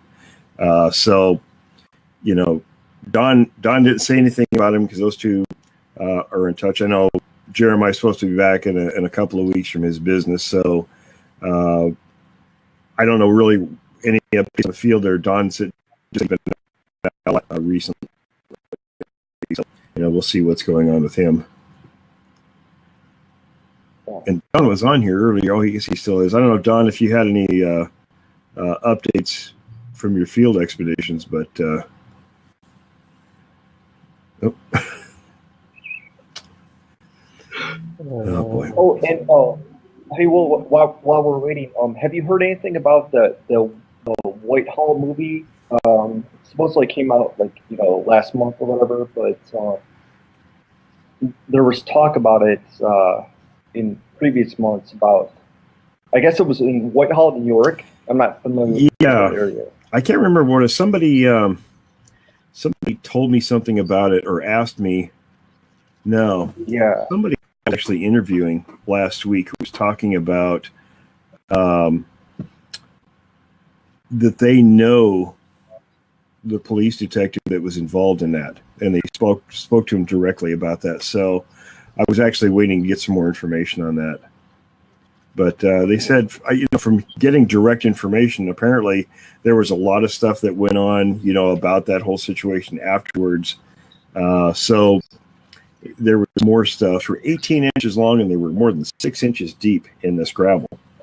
Beautiful outlines, not great detail, but because of the gravel, it was, fairly, I don't know, probably inch diameter gravel, angular. So we got up there, and I told the guys, I said, hey, I think I found the tracks.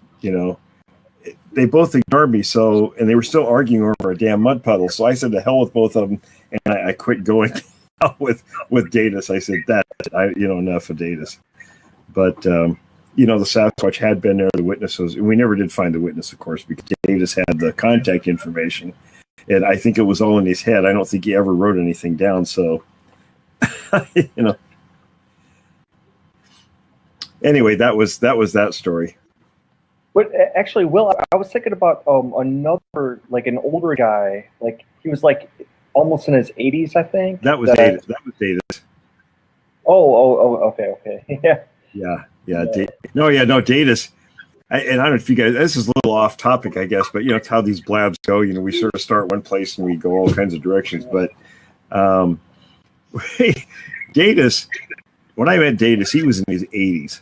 I mean, the guy looked about 180, but and he always insisted on driving, and the mountains north of Carson, Washington, are pretty steep. They're pretty big mountains, and he would always drive. He had one speed; it was as fast as his old van could go, and which was usually about fast enough to kill us all.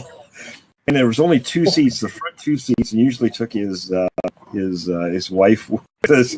And so the two of them were in the front, and Davis is driving like this, muttering under his breath the whole time. And the van is full of old car parts and just junk, garbage, crap. And poor Carlo and I, man, we're sitting on this junk, being thrown back and forth, and I just knew we were going to go careening over a cliff, into 1,000-foot. Gorge and die in a ball of flame at any time. Yeah, I mean, not to tell you, I was scared. I was scared to death every time he went with Datus. And it got to the point where I said, no, I think Carlo, I said, either you or I are going to drive. We're not letting Datus drive anymore. Or before we go up these places, we're going to have him stop. I'm going to walk up the hill. We'll let him drive and kill himself. I'm going to walk. Yeah. So when you find all this, when you're looking and you see these snap trees and stuff, the diameter or even the structures, I mean, some of them look like I can carry them, Absolutely. I always look, I mean, my criteria is usually something that's so far out of the ordinary.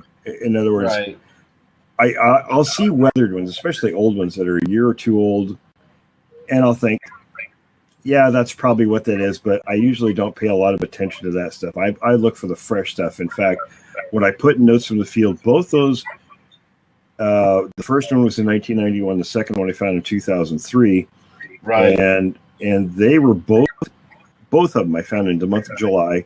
There was no bad weather. They were freshly done, very similar to one another, and they were so. The second one was, and it's because of the type of tree it was. It was a ponderosa pine, and those don't snap quite as easily. They're a little bit more.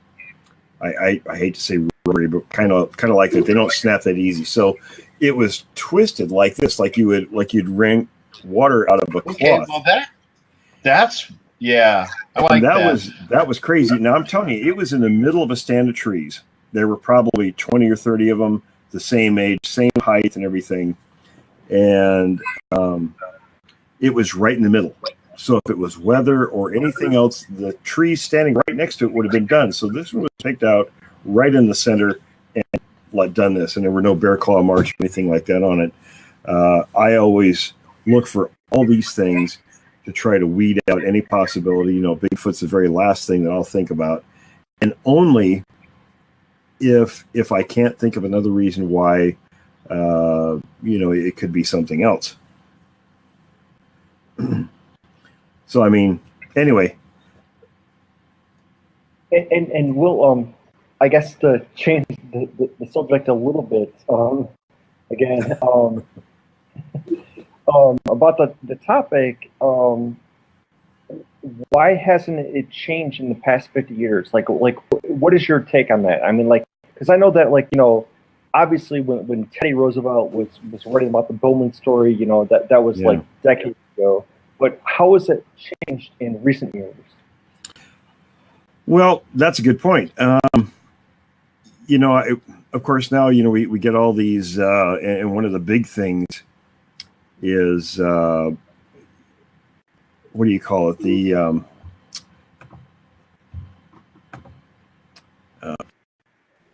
Hi there. Okay, we got somebody calling it. What do you call them? People call them blob squatch, which I think are totally useless.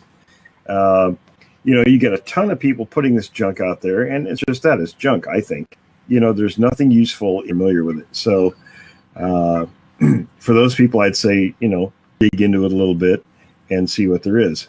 On the other side of that, for us who know this stuff or been involved with it for a long time, there's just way too much information available, and the hard part's weeding through all the garbage. And that's kind of goes back to the topic that we're discussing here. Is there's so much garbage out there? It's really difficult for the average person who doesn't know anything about the subject, to go about there and.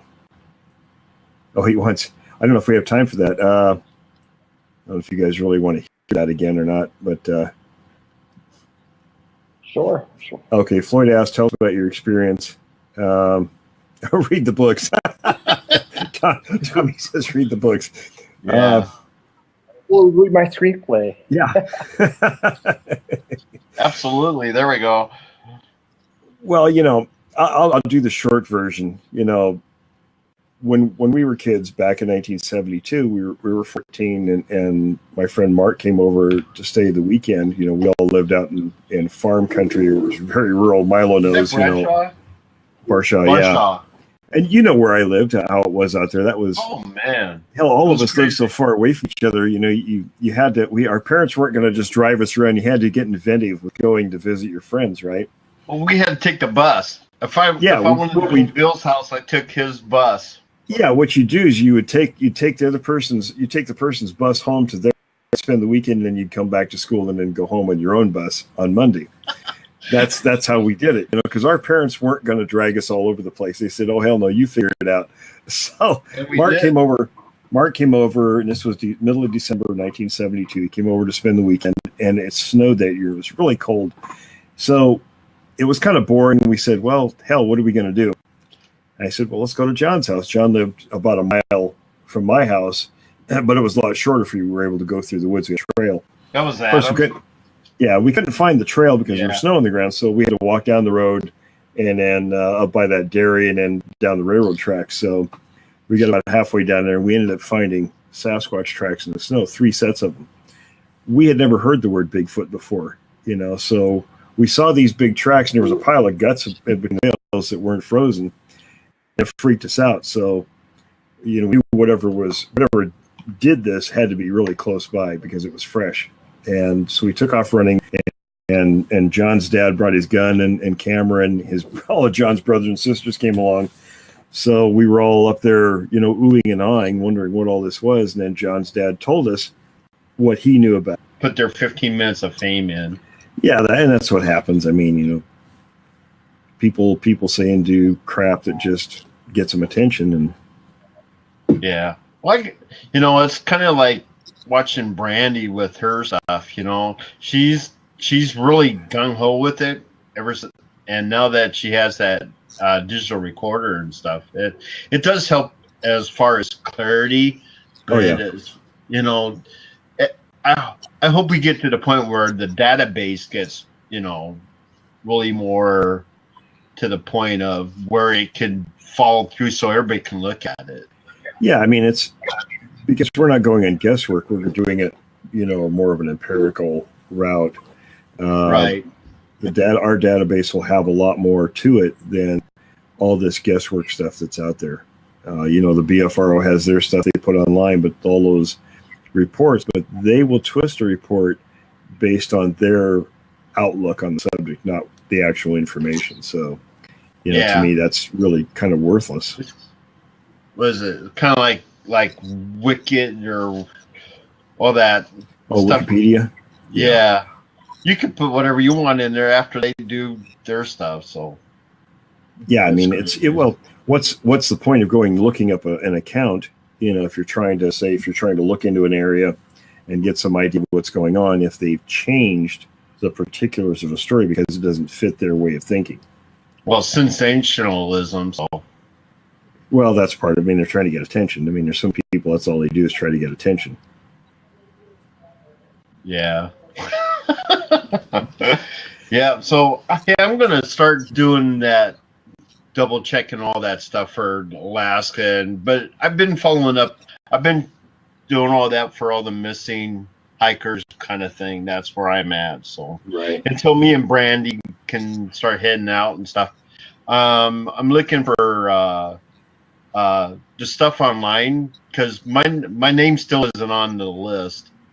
Yeah, I got to get on David to see about updating those pages. So I know he's been pretty busy, so we'll get him to update those because we have new people and some other stuff going on there that needs to be added to the pages.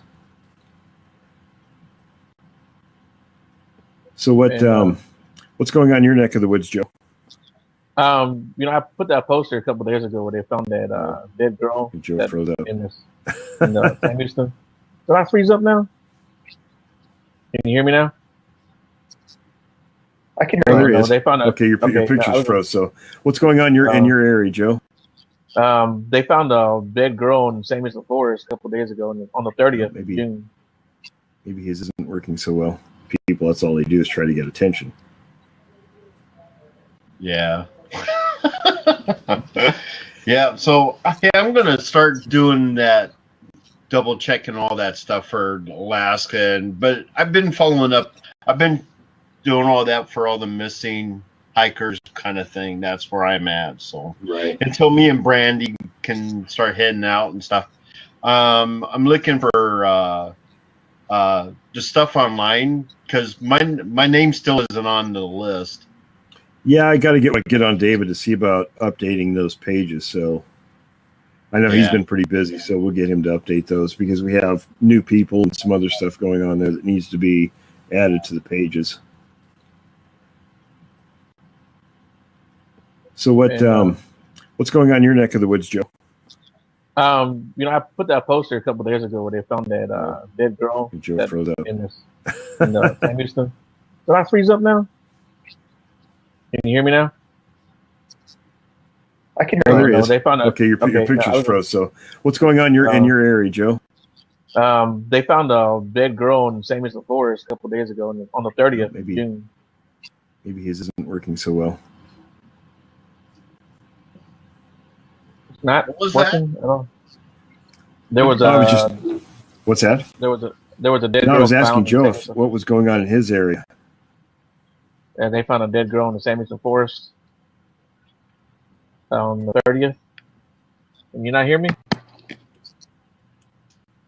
Man, it's breaking up. Oh, is Joe breaking up? I can hear you. Yeah. Yeah. Joe. I can get a little. I can hear get you. a little bit. Yeah, I got a little piece too. That's what I was trying to say. Well, he says they found a dead girl in Sam Houston. Yeah. Well, Tommy can hear him, but we can't On hear the him. 30th? And his picture's frozen, so I don't know if he maybe needs to refresh. Yeah. Yeah. I'll get out. Mm-mm. So, anyways, Will, just I guess to kind of switch topics again. Okay, sure. What is your opinion on how the topic is what has changed over the past 50 years? I mean, how has your research changed? From when you were working with Renee and compared to how it is now? I learned a lot watching a lot of these early people, and to be honest, they would go out and they kind of look around. I mean, they would search areas, but it was always after somebody had reported. And I told the guys, I said, hey, I think I found the tracks. They both ignored me, and they were still arguing over a damn mud puddle. So I said, to hell with both of them, and I quit going out with Datus. I said enough of Datus. But the Sasquatch had been there. The witnesses, and we never did find the witness, of course, because Davis had the contact information, and I think it was all in his head. I don't think he ever wrote anything down. So, Anyway, that was that story. But actually, Will, I was thinking about another, like an older guy, like he was like almost in his 80s, I think. That was Datus. That was Datus. Oh, okay, yeah. Yeah. Datus. And I don't know if you guys, this is a little off topic, I guess, but it's how these blabs go. We sort of start one place and we go all kinds of directions. But Datus, when I met Datus, he was in his 80s. I mean, the guy looked about 180, but and he always insisted on driving. And the mountains north of Carson, Washington, are pretty steep. They're pretty big mountains. And he would always drive. He had one speed. It was as fast as his old van could go. And, which was usually about, fast enough to kill us all. And there was only two seats, the front two seats, and usually took his wife with us. And so the two of them were in the front, and Davis is driving like this, muttering under his breath the whole time. And the van is full of old car parts and just junk, garbage, crap. And poor Carlo and I, man, we're sitting on this junk being thrown back and forth, and I just knew we were going to go careening over a cliff, into 1,000-foot, gorge and die in a ball of flame at any time. Yeah, I mean, not to tell you, I was scared. I was scared to death every time he went with Datus.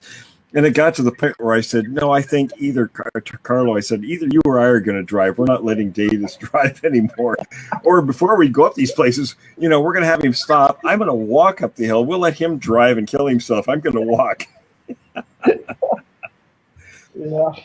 So when you find all this, when you're looking and you see these snap trees and stuff, the diameter or even the structures, I mean, some of them look like I can carry them, you know? Absolutely. I always look, I mean, my criteria is usually something that's so far out of the ordinary. In other words, right. I'll see weathered ones, especially old ones that are a year or two old, and I'll think, yeah, that's probably what that is. But I usually, we got out of the van, we heard the screams almost immediately, and then a few minutes later he says, "Well, I got to get back to British Columbia." and he didn't record anything. He never went back. And years later, I went to visit him at his house, and we're all sitting around talking, and we had lunch and everything. And he says, I'm still kicking myself for not taking a recorder that day. Well, what's the whole purpose of coming there for? I mean, I wrote him a letter. I told him what we'd experienced. We heard all this screaming going on, and that's what the Clarks had said. What got us out there in the first place? They'd heard all this screaming going on. So he drove down from British Columbia, from Vancouver, or actually from Harrison Hot Springs, and to hear the screams. We get out there right at dusk. He hears the scream. He doesn't record anything. Gets in the van, goes back to Canada. So I don't know. I was kind of disappointed in all that. I mean, there was not even footnotes or anything with that. No, was there? Nothing. So when he investigates, it's more out of what kind of Hollywood or newsy type thing, or? Well, he was being a journalist. He'd go collect the story up, interview the person. I know when they went to Northern California and looked for tracks, it was always after loggers or road crew builders or somebody had found tracks. They go take pictures and take the measurements, and they go back to Canada. There wasn't any thorough, long-term, in-depth research. It was all, they'd go collect what there was and back to Canada go. And then just file it away. And file it away. Yeah. When Roger Patterson wrote his book, he actually wrote it in 1966, 2 years before Green wrote his first book on the track of the Sasquatch. And all it was Green let Patterson go into his file cabinet and pick out what stories he wanted to put in the book. That's all his book was, and it was a lot of the same information that Green published 2 years later. Yeah. That's crazy where everybody just has to put their little 2 cents in, or, put their 15 minutes of fame in. Yeah, and that's what happens. I mean, people say and do crap that just gets them attention. And yeah. Like, it's kind of like watching Brandy with her stuff, She's really gung-ho with it and now that she has that digital recorder and stuff, it does help as far as clarity. But it is, I hope we get to the point where the database gets, really more to the point of